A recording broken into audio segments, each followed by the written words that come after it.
Ya kalau pemainnya mau, kenapa klub tahan gitu? Apalagi saya rasa PSSI sudah kasih fleksibilitas, jumlah pemain asing ditambah, ya kan? Nah, dan saya nggak berkenan aja ya ketika para pelatih yang ada di Indonesia ini itu meremehkan tim nasional kita gitu. Dan saya yakin para pemilik klub itu orang Indonesia. Jadi mereka pasti merah putih. Ya kalau enggak ya investasi di luar negeri gitu kan gitu. Tapi saya rasa hal-hal ini hanya tidak perlu menjadi ribut besar gitu loh ya. Masa jadi polemik tontonan dunia. Ya kan malu lah. Kita sebagai bangsa ini masa sering menyalah-nyalahin gitu. Itu kan dinamika aja. Ada pernyataan dari pelatih PSS Sleman, Risto Vidakovic, bahwa dia tidak akan melepas strikernya Hoki Caraka ke Timnas Indonesia U23. Sebelumnya juga, seperti yang kita mengikuti perkembangan beritanya, bahwa dari kubu Persija dan juga Borneo FC juga telah menyatakan tidak akan melepaskan pemain mereka jika dipanggil oleh Shin Tae-yong. Tentu ini adalah sinyal yang sangat bahaya bagi Timnas Indonesia U23, khususnya di posisi striker.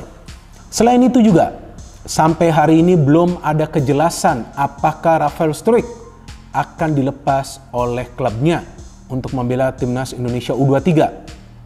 Kemudian, jika Hoki Caraka tidak dilepas, Rafael Struijk belum jelas, sama seperti Ramadan Sananta yang belum tentu 100% fit, maka tentu opsi di lini depan akan semakin minim bagi Shin Tae-yong. Karena seperti yang Shin Tae-yong selalu katakan, bahwa Indonesia krisis striker. Saya sampaikan Coach Shin, Coach ini mohon maaf BTN tidak bisa menghadirkan semua tepat sesuai dengan yang Coach minta tanggal 10, tetapi karena alasan ini Coach Shin mau terima gitu. Mau terima gitu. Mau terima. Beliau sudah Coach Shin sudah sekarang ini sudah inilah cukup menurunkan ya.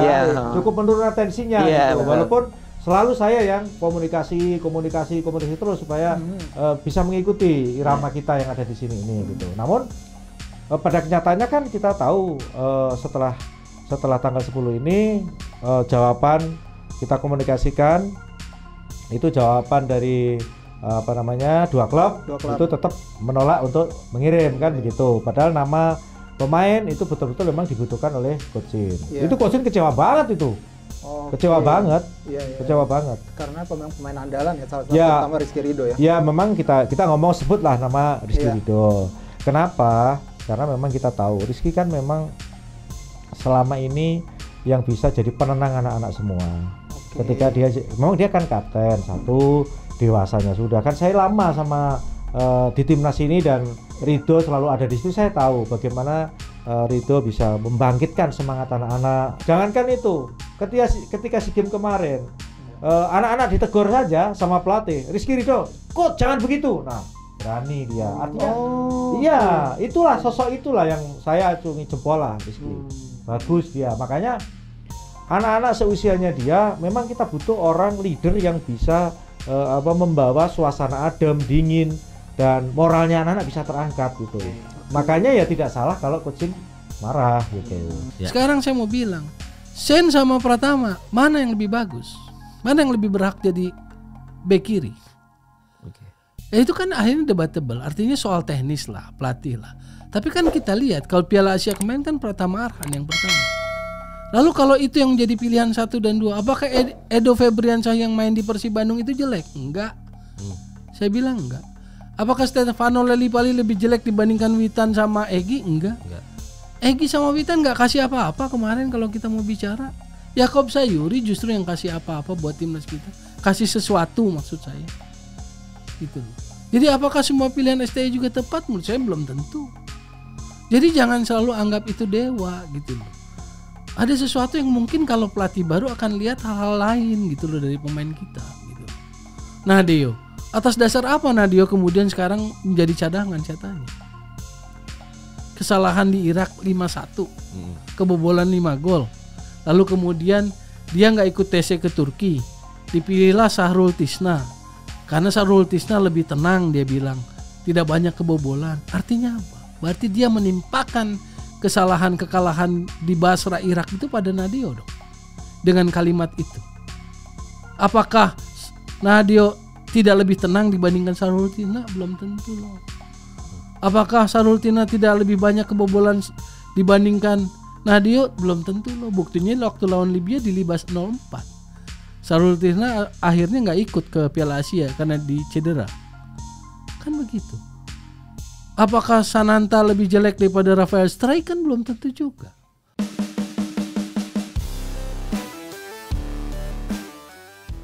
Pemain keturunan asal Portugal mengaku siap jadi WNI. Pemain keturunan Indonesia ditemukan di Liga Portugal. Apakah pelatih timnas Indonesia, Sintayong, langsung bergerak mengamankan sang pemain? Pemain yang dimaksud adalah gelandang SC Olhanense, Danilson Soares Silva. Gelandang 23 tahun ini memperkuat tim yang memiliki sejarah panjang di Liga Portugal. SC Olhanense pernah eksis di kasta teratas Liga Portugal pada tahun 2009 sampai tahun 2010 hingga tahun 2014 sampai tahun 2015. Mantan pemain timnas Indonesia, Greg Nwokolo, juga pernah main bersama klub ini ketika masih eksis di Liga 1 Portugal pada tahun 2009 sampai tahun 2010. Saat itu, Greg Nwokolo 16 kali tampil di segala kompetisi bersama SC Olhanense. Sayangnya, pelan-pelan performa SC Olhanense menurun. Singkat kata, klub yang bermarkas di Estadio José Arcanjo ini turun kasta hingga kini berada di Liga 5 Portugal. Kondisi itulah yang coba diperbaiki Danilson Soares Silva. Pemain yang biasa beroperasi sebagai gelandang ini berambisi membantu SC Olhanense promosi ke divisi yang lebih baik. Lantas, dari mana darah Indonesia yang dimiliki Danilson Soares Silva? Ia mengaku dalam wawancara dengan akun Instagram pemain keturunan @football.indonesia, memiliki darah Indonesia dari sang nenek yang lahir di Bandung. Ya, saya punya darah Indonesia dari nenek saya yang lahir di Bandung, orang tua dari ibu saya. Saya memiliki darah Cape Verde dari ayah saya. Nenek saya ketika berumur 14 tahun dia pindah bersama ibunya ke Belanda, kata Danilson mengutip dari @football.indonesia. Bersama SC Olhanense musim ini, Danilson Soares Silva mengemas 1 gol dan 2 assist. Sebelum bermain bersama SC Olhanense, Danilson Soares Silva mentas bareng klub Liga 3 Yunani, Thesprotos FC. Ia juga pernah merumput bareng tim muda Feyenoord Rotterdam U17 dan Excelsior U21. Sekarang yang jadi pertanyaan, apakah Sintayong tertarik kepada pemain yang satu ini? Bergerak atau tidaknya PSSI mendekati Danilson Soares Silva tergantung permintaan dari Sintayong. Berita selanjutnya, keputusan tegas Erick Thohir untuk klub Liga 1 soal pemanggilan pemain ke Timnas Indonesia. Ketum PSSI Erick Thohir beri pesan untuk seluruh klub Liga 1 soal pemanggilan pemain ke Timnas Indonesia, biar tak ada polemik dan saling sadar diri. Pemanggilan pemain ke Timnas Indonesia selalu menjadi polemik, khususnya yang paling ramai menyangkut klub-klub Liga 1 yang tak memberi izin. Seperti yang tengah terjadi saat ini, di mana beberapa klub Liga 1 sudah bersikap tidak akan melepas pemain ke Timnas U23 Indonesia untuk Piala Asia U23 2024. Penyebabnya pemanggilan pemain bersamaan dengan berjalannya kompetisi dan klub-klub tersebut berdalih membutuhkan pemain yang dipanggil ke Timnas Indonesia. Di Piala Asia U23 2024, Timnas U23 Indonesia tergabung di grup A bersama tuan rumah Qatar, Yordania dan Australia. Target yang diusung pun tak main-main, PSSI dan Sintayong menargetkan lolos ke babak perempat final, tentu bukan target yang mudah. Selain itu, target tersebut juga menjadi salah satu syarat yang harus dipenuhi Sintayong guna mendapatkan perpanjangan kontrak dari PSSI. Akan tetapi persiapan skuad Garuda Muda bisa terganjal karena sikap klub-klub Liga 1 di atas, karena itu Erick Thohir akhirnya bersuara. Yang pada intinya agar Timnas U23 Indonesia dan klub Liga 1 bisa menemukan solusi terbaik, Erick menyinggung kesadaran diri klub-klub untuk memprioritaskan kepentingan negara. Mengingat jika Timnas menorehkan prestasi di kancah internasional, kompetisi dalam negeri pun akan terdampak positif. Media kira-kira jawabannya apa? Para supporter jawabannya apa? Saya yakin ada jalan bahwa semuanya baik-baik saja, ucap Erick Thohir seperti dikutip dari bolasport.com. Kalau semua legowo, semua mau memprioritaskan apakah merah putih atau kelompok, pasti nanti kami juga akan bicara. Tentu ketika ada klub yang mendukung tim nasional, fleksibilitas liga akan kami bicarakan. Ketika tim nasional mendapatkan pujian, liga pasti naik kelas. Liga yang bersih, pasti akan menghasilkan pemain yang baik juga imbuhnya. Setidaknya sudah ada 2 klub Liga 1 2023 yang melempar kode tidak akan melepas pemain ke Timnas U23 Indonesia untuk Piala Asia U23 2024. 2 klub tersebut antara lain Persija Jakarta dan Borneo FC. Menarik dinantikan kejutan apa yang akan terjadi selanjutnya. Kedua tim ini berdalih bahwa tim mereka membutuhkan pemain yang diprediksi bakal dipanggil ke Timnas U23 Indonesia. Persija dan Borneo sama-sama memiliki target khusus di Liga 1 2023, Macan Kemayoran coba naik ke papan atas klasemen. Sementara Borneo FC menjaga tren positif dengan memimpin klasemen sementara dan memastikan lanjut ke Championship Series.